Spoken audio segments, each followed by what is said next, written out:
Maayong gabi pag-usab kaniyong tanan mga kaigsunan. Inubaran sa kalipay, adunay pagpasalamat sa Ginoo nga mapadayon nato ang atong pagtuon sa balaang espiritu. Og niyon tung unang bahin sa atong pagtuon, nakita nato nga Dios ang balaang espiritu dili hangin, dili kalayo. Matuod nga naay na record nga wind and fire in the book of Acts. Apan ang klaro dito, like or as, sama sa kalayo, sama sa hangin. Ang ilang dungog, sama sa gahaguros nga hangin, o niya sama sa dila sa kalayo, nga may batog sa kada usa kanila. Abli, palihog ninyo mga kaigsunan ninyo mga Biblaya sa Ephesians chapter 4 verse 30. And grieve not the Holy Spirit of God, whereby ye are sealed unto the day of redemption. Ang Dios magapanalangin sa iyang mga pulong dinisbala ang kasulatan nga atong gibasa.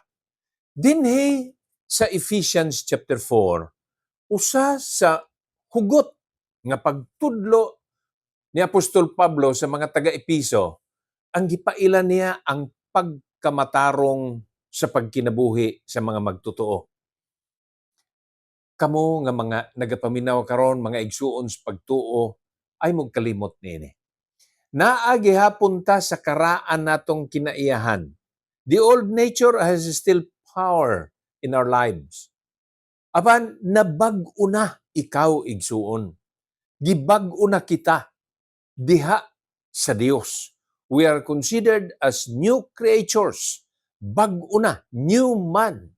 Mauna nga bisan naa ang old nga aduna pagyapoy kagahom, pagbira nato, pagtintal gikan aning kalibutan, apan suklan kini aron mugawas ang pagkamatarong ug kabag-o nga makahatag kini og pagdaig sa atong Ginoo. Kung ang usa ka magtotoo, ikaw igsuon ug ako, kung kita magkinabuhi nga supakon nato ang kabubuton sa Dios, hinumduman nato nga ang Dios balaang espiritu kansa nagapuyo sa kada Kristiyanon. Remember that the Holy Spirit dwells in the life, in the heart of every believer. Dili na ingon nga mubiya pa ni, gipuy-an na kita sa Dios nga balaang espiritu. Hinumduman nato nga kung dili maayo ang atong binuhatan, nagasupak ta sa kabubuton sa Ginoo, ang Dios bala ang espiritu masubo. Therefore, the Holy Spirit has a feeling. Dili siya hangin, dili siya ingon nga kalayo lamang. Aduna siya pagbati ug gani sa balaang kasulatan when we speak again about the person of the Holy Spirit, ginabutang sa iya ang pronoun nga he. Dili siya butang, kay dili gani it ang gibutang, it, apan he nga pronoun ang ginagamit. Ang atong gibasa nag-ingon nga dili angayan nga pasubon ang balaang espiritu. Therefore, he has a feeling. Ang matabo dinhi nga ang balaang espiritong nagapuyo nato nagahatag conviction, pagpahinumdum kanato batok sa paghimo og sala ug batok mismo sa sala.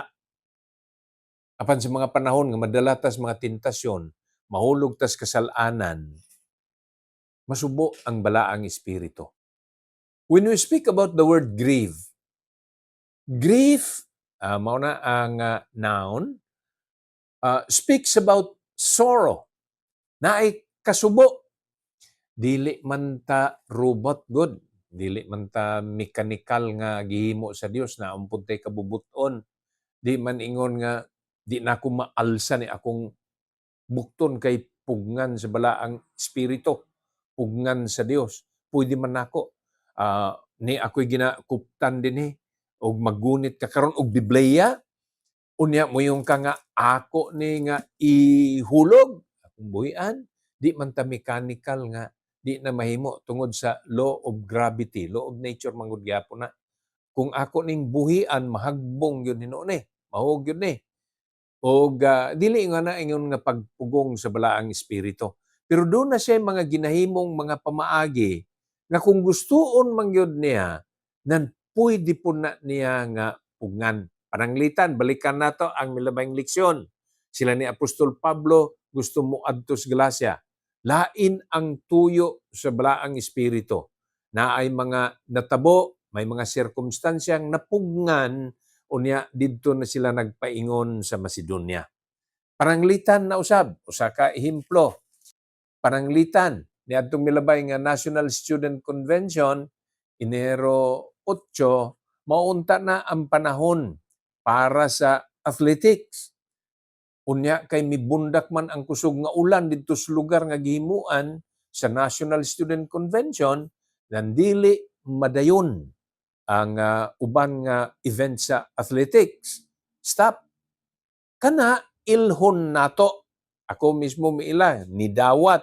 Mao maning kabubuton sa Ginoo nan itugyan nato ni kay ang balaang espiritu nagahatag man natong guidance.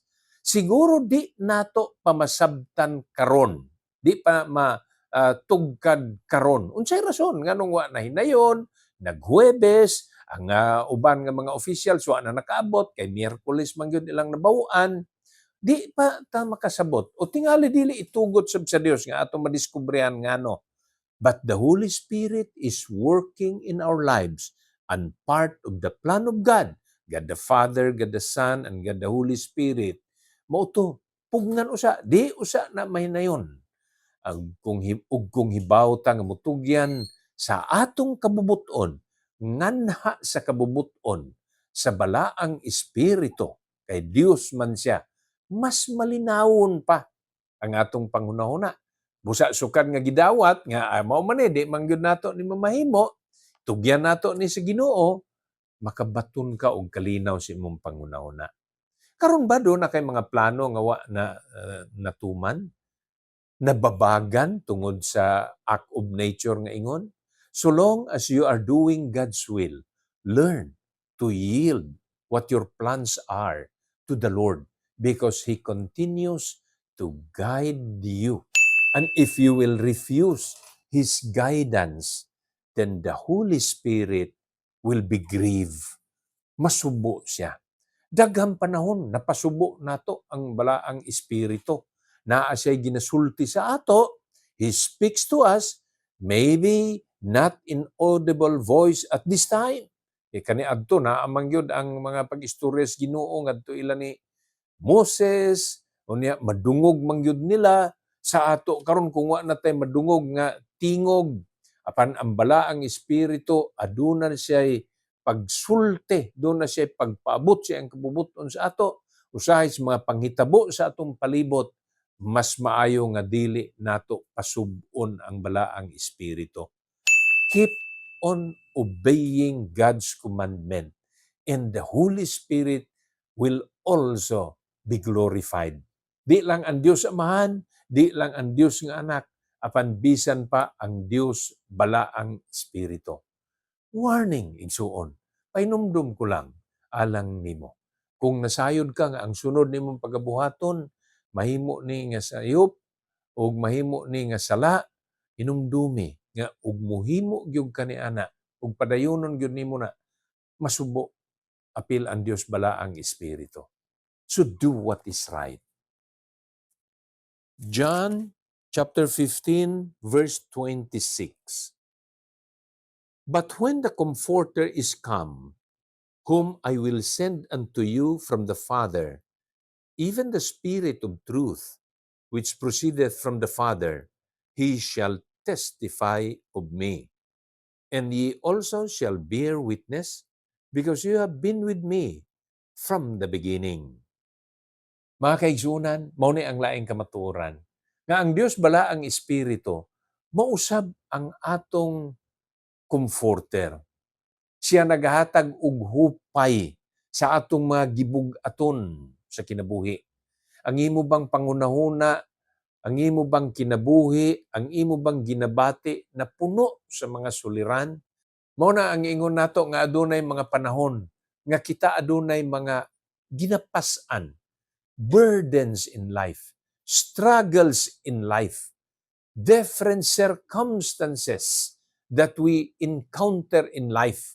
Mauning mga panahon na nga ilhon nato nga ang Dios balaang espiritu maghuhupay. Iyang hupayon ang gibug-aton sa imong kinabuhi.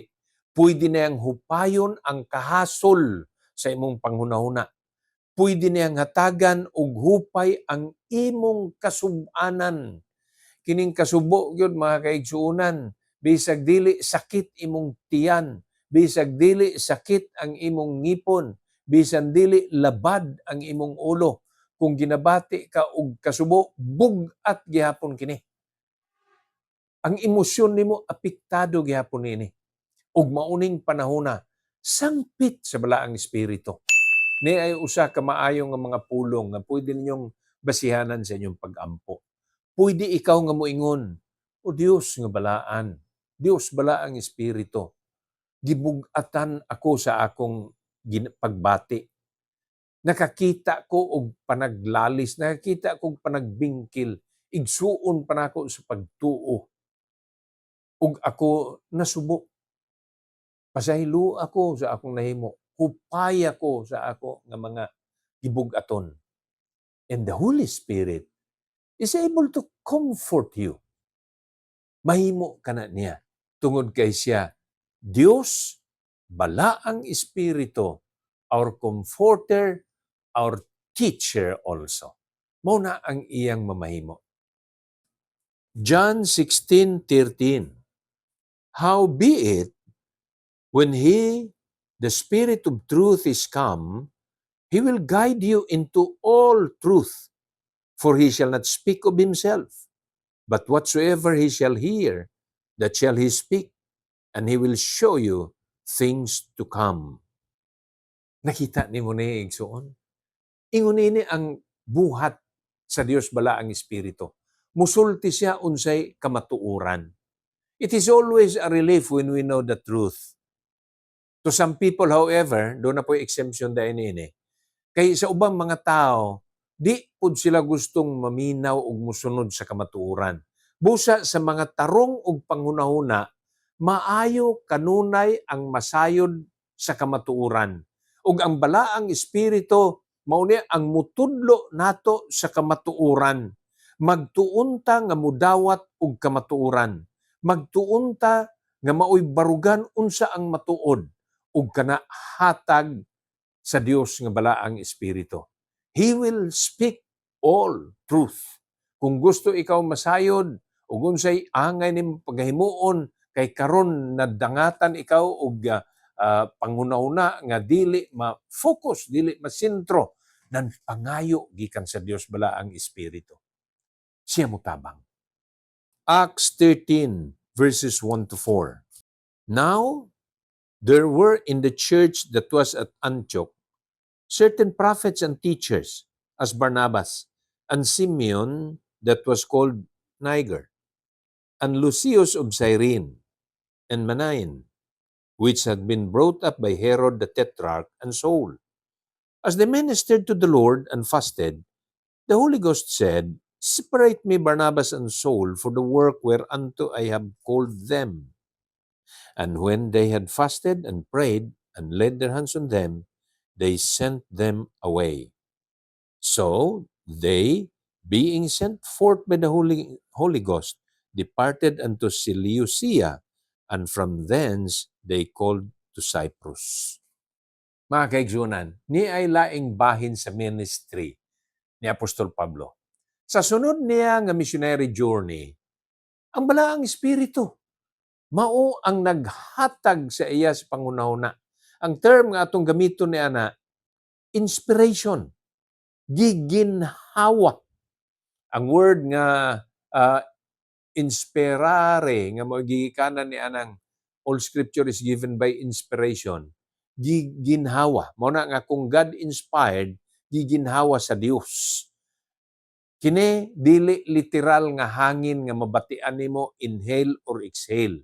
Apan gibutang sa ilang panghunahuna.